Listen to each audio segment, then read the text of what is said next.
هلا ابو سعود. لا هذا اليوم الثاني. هلا والله، هذا بداية الرحلة اليوم الثاني إن شاء الله بإذن الله. طالعين إن شاء الله من استراحة كمعان إلى عين بلطة الاستراحة الأولى. بعد بنطلع إن شاء الله المسطح، من مسطح نطلع على صفير إن شاء الله بإذن الله.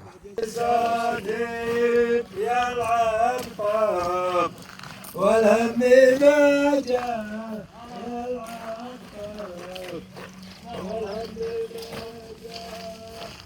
يلا عبد الرحمن وسعد يلا. نبي نتعلق الله يكثر. يلا شباب وعبد العزيز مستمتع بالاجواء.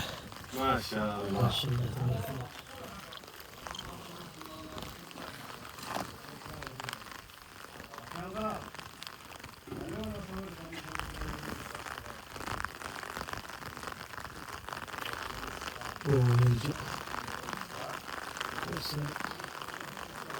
هذا اللي يقول للتاريخ.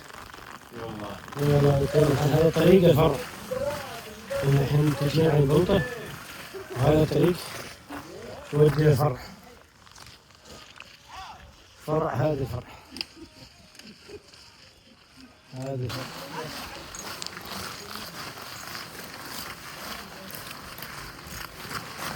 نعم عساف. يا هلا. احنا وين الحين؟ احنا اول نقطة استراحة من اليوم الثاني. المسير اليوم الثاني. اول نقطة حددناها بعين بلطة هنا.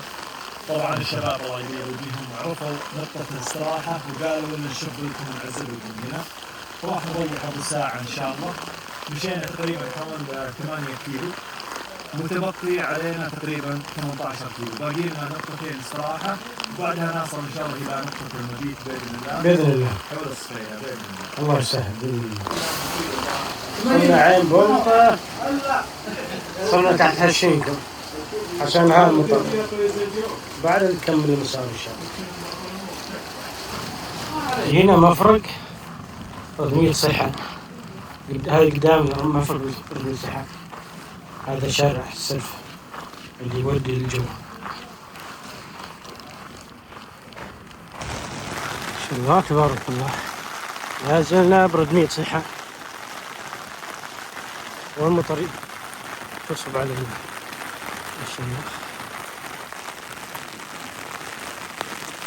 يا هلا يا هلا ما شاء الله. يا ويلها. بعد طلع يعني هذا المطر استهلت ما شاء الله. الله يعين.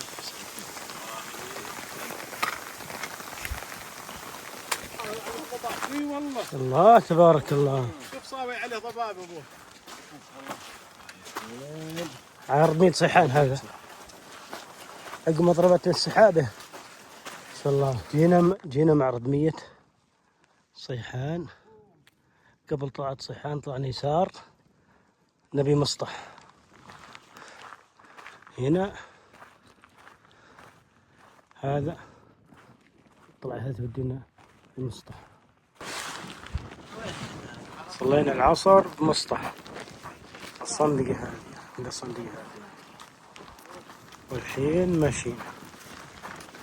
ماشيين إلى الصفيرة. هذا الطريق من صيحان رمية صيحان ينزل بنا على سد البر أو شعيب البر. ما شاء الله هذا بداية شعيب البر. ما في شيء ما شاء الله قبل.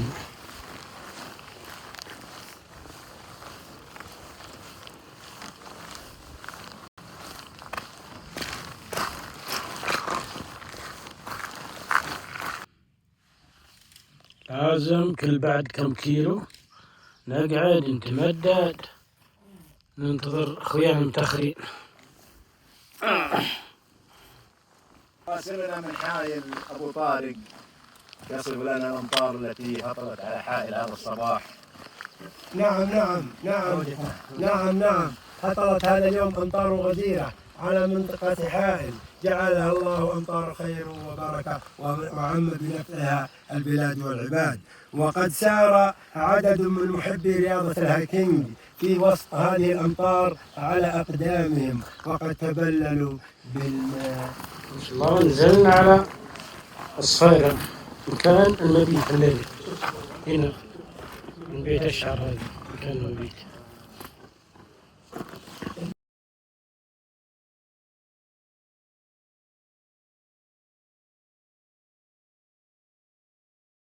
يا هلا ابو سعود، يا هلا. صار على اليوم الثالث بالمسافة. اليوم الثالث والله حسب الطقس والأحوال الجوية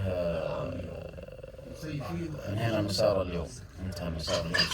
من بكرة في توقعات أمطار غزيرة جدا ورياح قوية. التقى المسار وإن شاء الله معوضين خير إن شاء الله بإذن الله. يومين يكفي الحمد لله. واليومين فيها الحمد لله بركة. قطعنا بهم مسافة تقريبا حوالي 43 أو 45 كيلو تقريبا. وإن شاء الله معوضين إن شاء الله الشباب إن شاء الله بمسار أجمل وأزين إن شاء الله بإذن الله.